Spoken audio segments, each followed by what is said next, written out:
With some of the schedule being released and the NBA season approaching, the Cleveland Cavaliers continue to be the most slept on team in the entire NBA. The beginning of last season was no fluke, and I'm gonna tell you why. The Cavs will be must-see TV once again. What's up, everyone? Today I'm once again gonna be talking all about my favorite NBA team, the Cleveland Cavaliers.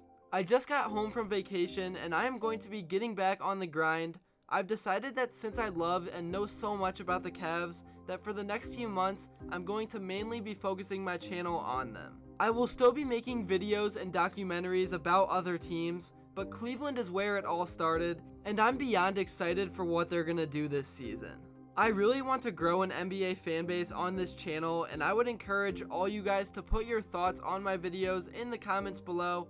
Even if you don't agree with some things, I would love for you guys to debate, and I will even respond. So if you do enjoy this video, even if you're not a Cavs fan, I would really appreciate your support. It takes only 5 seconds to like and subscribe to help my channel grow and get it pushed out to more people, plus you can always change your mind. So like I was saying earlier, I am extremely optimistic about the Cleveland Cavaliers coming into this next season. From Darius, Garland, Evan Mobley, and Jarrett Allen, to even guys like Lamar Stevens at the end of the bench, I really think there is no limit to how good this team can be. The problem I've seen is that so many people are sleeping on Cleveland's potential, and I could see it just from the power rankings. I do honestly think it's a good thing the Cavs are under the radar and they don't get much attention, but I know the players want some of it, and I think they have earned it. And the only reason it matters at all is because when it comes to things like the All-Star break, the smaller market teams have trouble getting fan votes because the media won't talk about them. Even though they were way better and more exciting to watch than some of the teams that were the center of attention.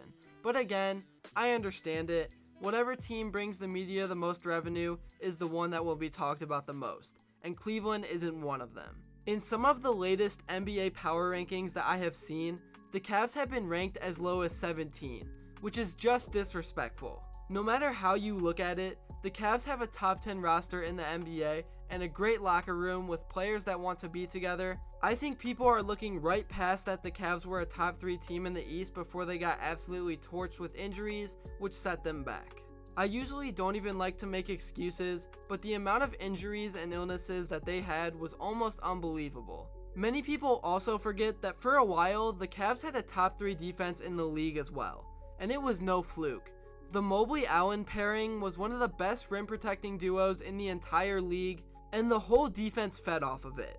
Once Jarrett Allen went down with that rim grazing finger injury, nothing was ever the same. Again, I know that injuries happen and we need to expect them, but normally 2 quality guards don't go down to season-ending ACL and MCL injuries. Usually a whole roster doesn't go in the safety protocols, and normally Darius, Garland, Markkanen, Mobley, Allen, Wade, and Okoro, and many others wouldn't be out for long periods of time. Honestly, the fact that the team was still able to keep a top 8 seed was pretty impressive. I remember I was at a game against the Warriors where the starting lineup was Darius Garland, Ricky Rubio, Dean Wade, Kevin Love, and Ed Davis. That's how bad it got. No disrespect to Wade and Ed Davis, they both were solid for us last year when we needed them, especially Wade. He was a significant loss, but when those 2 players are in your starting lineup, you know something went terribly wrong. And the funny thing is, we still almost beat the Warriors that game. So now going into this next season, we are healthy and we basically have the same roster outside of draft picks and whatever's going to happen with Collin Sexton.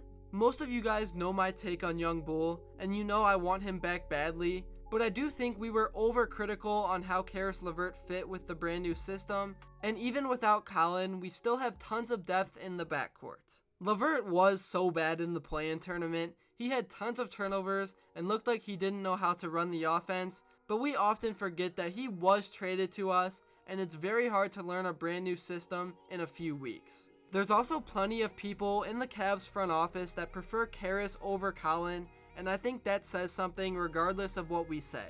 In professional sports, whenever something strange is going on, it always means that something is going on behind the scenes that we know nothing about.